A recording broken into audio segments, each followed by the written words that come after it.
Right. XL அடுத்த பயிற்சியாக இந்த மாணவர்களின் தவணை பரீட்சையில் பெற்ற புள்ளிகள் தொடர்பான தகவல்கள் கீழே காட்டப்பட்டுள்ள இந்த விகிதாடி காட்டப்பட்டுள்ளது. 5 பாடங்கள், அதாவது மேத்ஸ், ஐசிடி, ஆங்கிலம், விஞ்ஞானம், தமிழ் ஆகிய 5 பாடங்களில் 6 மாணவர்கள் பெற்ற புள்ளிகள் தரப்பட்டுள்ளது. அந்த அடிப்படையில் அவர்கள் பெற்ற மொத்த புள்ளிகள்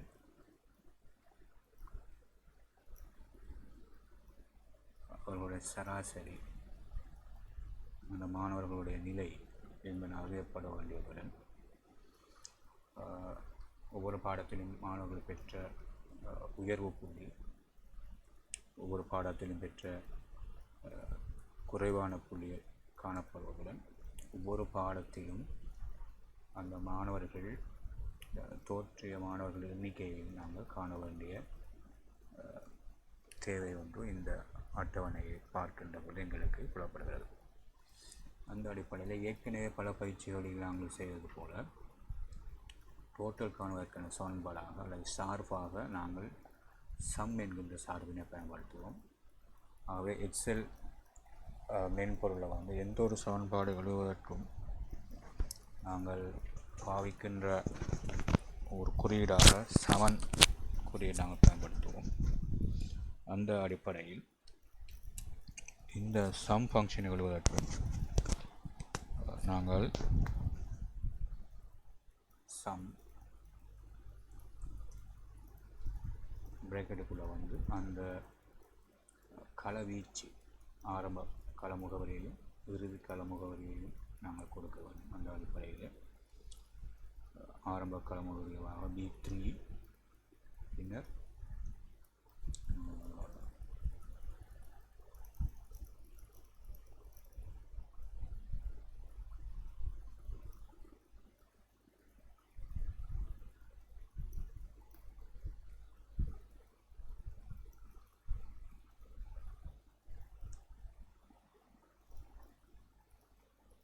F3, B3க்கும் F3க்கும் உள்ள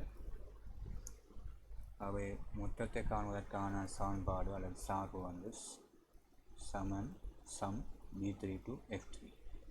இந்த சமன்பாட்டை நாங்கள் எழுதுவதன் மூலமாக நிரு என்ற மாணவனுடைய மொத்த புள்ளியை நாங்கள் கணிக்க முடியும்.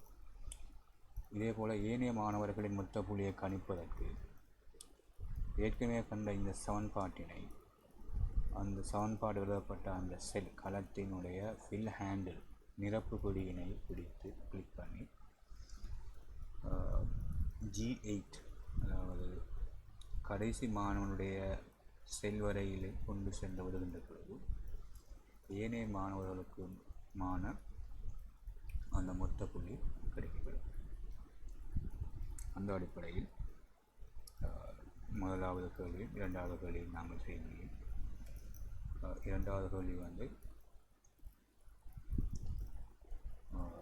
மேலே களம் G3யில் எழுதப்பட்ட சார்பினை பயன்படுத்தி ஏனைய மாணவர்களின் மொத்த புள்ளியை கணிப்பதற்கான படிமுறை, அதாவது படிமுறை என்பது இந்த ஃபில் ஹேண்டிலை பயன்படுத்தி, அதாவது களம் G3 என்பது நாங்கள் ஏற்கனவே நிரு என்ற மாணவனுக்காக மொத்த புள்ளியை கண்டிருப்போம். அந்த சமன்பாடு அல்லது சூத்திரம் எழுதப்பட்ட களம் G3.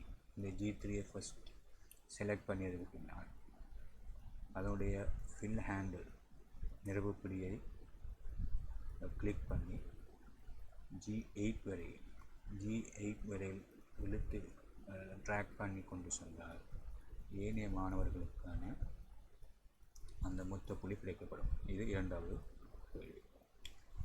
மூன்றாவது கேள்வியாக இந்த மாணவர்களுக்கான சராசரி புள்ளியை கணிப்போம். சராசரியை கணிப்பதற்கான சார்பு சமன் எவரேஜ்.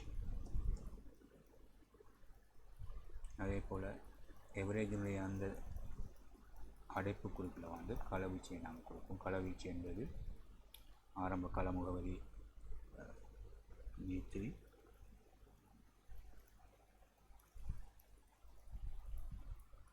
இறுதி கள முகவரியாக F3 வழங்கி என்று கொண்டுகின்ற பொழுது இந்த 5 பாடங்களிலும் மாணவன் பெற்ற சராசரி புள்ளி கிடைக்கப்படும்.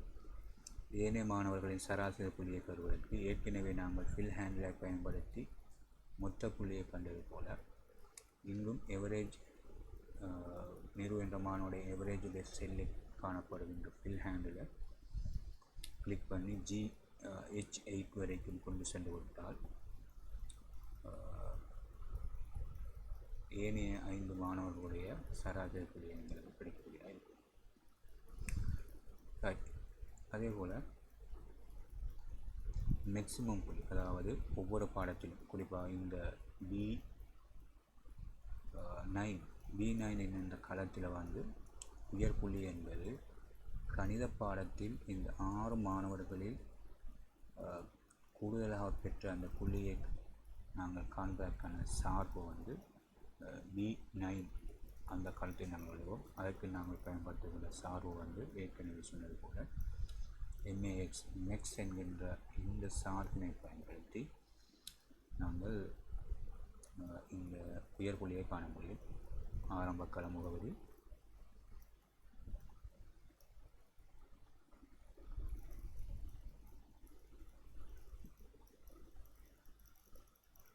B8 எங்களுக்கு இந்த 6 மாணவர்களில் பெற்ற பொழுது 95 என்பது கணிதத்தில் பெறப்பட்ட உயர் புள்ளி. இதேபோல் ஏனைய 4 பாடங்களில் பெறப்பட்ட உயர் புள்ளியை காண்பதற்கு B9 செல்லினுடைய அந்த ஃபில் ஹேண்டில் F9 வரைக்கும் எடுத்து சென்று விடுவதன் மூலமாக அந்த உயர் புள்ளி எங்களுக்கு கிடைக்கிறது. அதேபோல் மினிமம் என்பதற்கான சார்பு சமன் MIN மின். அதே போல் அடைப்புக்குறிப்பில் நாங்கள் எங்களுடைய அந்த செல் ரேஞ்ச் வழங்கப்படும்.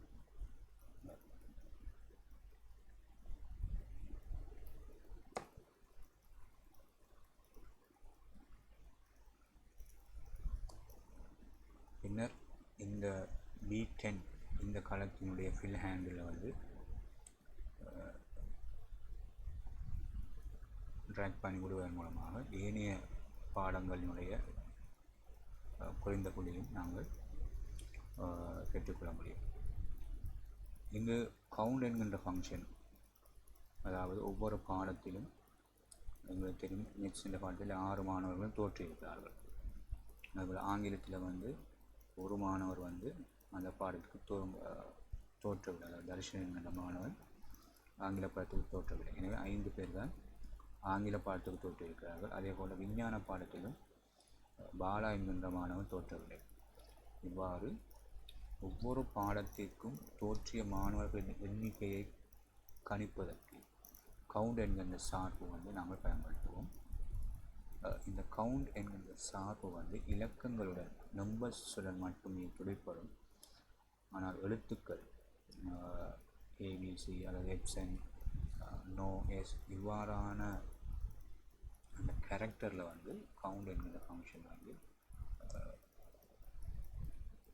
கேரக்டரில் கவுண்ட் என்கிற ஃபங்க்ஷன் இக்னோர் பண்ணும். எனவே ஒவ்வொரு பாடத்திலும் மாணவர்கள் தோற்றிய மாணவர்களுடைய எண்ணிக்கையை கணிப்பதற்கு நாங்கள் கவுண்ட் என்கின்ற சார்பினை பயன்படுத்துவோம்.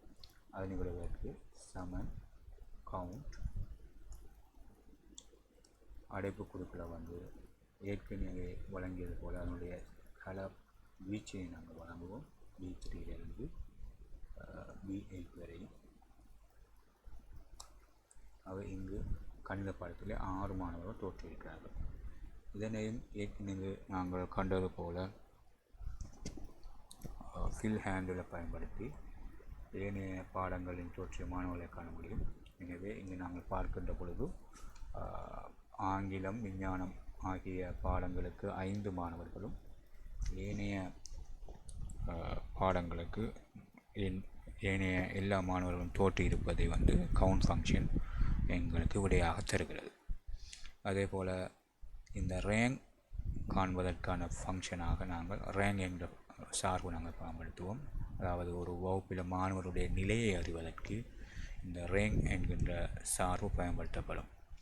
இந்த ரேங்க் அதாவது மாணவருடைய நிலையை அறிவதற்கு நாங்கள் சராசரி புள்ளியை வைத்துக்கொண்டும் இதனை நாங்கள் அறிந்து கொள்ள முடியும், அல்லது இந்த மொத்த புள்ளியை வைத்துக்கொண்டும் நாங்கள் இந்த ரேங்கினை நாங்கள் காணலாம். அந்த அடிப்படையில் இந்த மாணவர்களின் நிலையை அறிவதற்கு சமன்பாடாக ரேங்க் நான் இந்த சராசரியை வைத்து கொண்டு இந்த நிலையை விடுகின்றேன். என்னால் H3,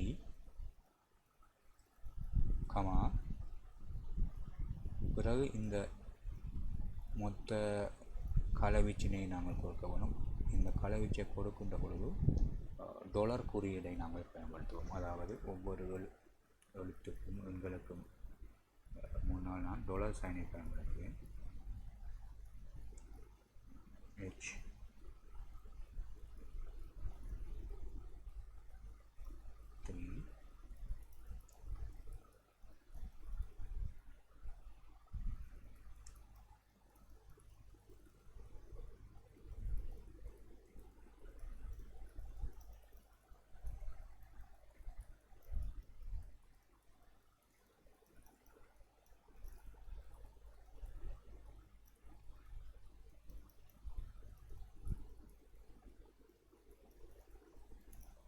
என்ற பண்ணுகின்ற பொழுது எங்களுக்கு தெரியும் இது வந்து 5வது ரேங்க். எனவே ஏனைய அனைத்து total average maximum minimum count போன்ற ஃபங்க்ஷன்களை கண்டது போல் இங்கும் ஏனைய மாணவர்களுடைய நிலையை காண்பதற்கு முதலாவது மாணவனுடைய நிலையை கண்டறிந்தால் இந்த அதனுடைய ஃபில் ஹேண்டிலை பயன்படுத்தி ஏனைய மாணவர்களுக்கான நிலையை நாங்கள் அறிந்து கொள்ள முடியும். எனவே எங்களுக்கு தெரியும் 74.5 74.5 என்கின்ற எவரேஜை கொண்ட மாணவர் முதலாவது ரேங்கில் இருக்கின்ற அதே வழியில் 57 என்கின்ற சராசரியை கொண்ட மாணவன் 6வது நிலையில் இருக்கிறார். இவ்வாறு ஒரு தவணை பரீட்சையிலே மாணவர்கள் பெற்ற நிலை, மொத்தம், சராசரி, அதேபோல் ஒவ்வொரு பாடத்திலும் தோற்றிய மாணவர்களுடைய எண்ணிக்கை, ஒவ்வொரு பாடத்திலும் மாணவர்கள் பெற்றுக்கொண்ட உயர்ப்புள்ளி, குறைவான புள்ளி என்பதை நாங்கள் இந்த பயிற்சியிலிருந்து நாங்கள் பெற்றுக்கொள்ள முடியும். இதே போல் இந்த மாணவர்களுடைய பேரும் அவர்கள் கணித பாடத்தில் பெற்ற இந்த புள்ளிகளை நாங்கள் ஒரு வரைவு மூலம் காட்டுவதற்கு இந்த பேரினை அந்த பாடத்தினை சரி செய்ததற்கு பின்னால் இன்சர்ட் என்ற டேப்பை கிளிக் பண்ணுவோம். இன்சர்ட் இந்த டேப்பை கிளிக் பண்ணதுக்கு பின்னால் அந்த சார்ட்டுங்கிற அந்த செக்ஷனுக்குள்ளே எங்களுக்கு 2D சார்ட் அல்லது 3D சார்ட், இந்த சார்ட்டை நாங்கள் கிளிக் பண்ண மூலமாக எங்களுக்கு அந்த வரைவுகள் காட்ட முடியும். இவ்வாறு வரைவுகளை காட்டுவதன் மூலமாக விடயங்களை மிக இலகுவான முறையில் வழங்கப்பட்ட முறையில் கணித பாடம் ஒவ்வொரு மாணவனுடைய பேரும் எக்ஸ் அச்சிலே தரப்பட்டு இருக்கிறது. உங்களுக்கு தெரியும் கூடுதலான புள்ளி எடுத்த மாணவன் வந்து ரோஷன், அவர் 95 புள்ளிகளை பெற்றிருக்கிறார். அதற்கு குறைவான புள்ளியை பெற்ற மாணவன் வந்து பாலா என்பவர் 40 புள்ளிகள் பெறப்பட்டிருக்கிறது. அதே போல் மாணவருடைய பேரும் ஐசிடி என்ற புள்ளியை பாடத்தையும் எடுக்கின்ற பொழுது ஐசிடி என்ற பாடத்தில் வந்து மாணவர் பெற்ற புள்ளி இவ்வாறு கிராஃப் மூலமாக எங்களுக்கு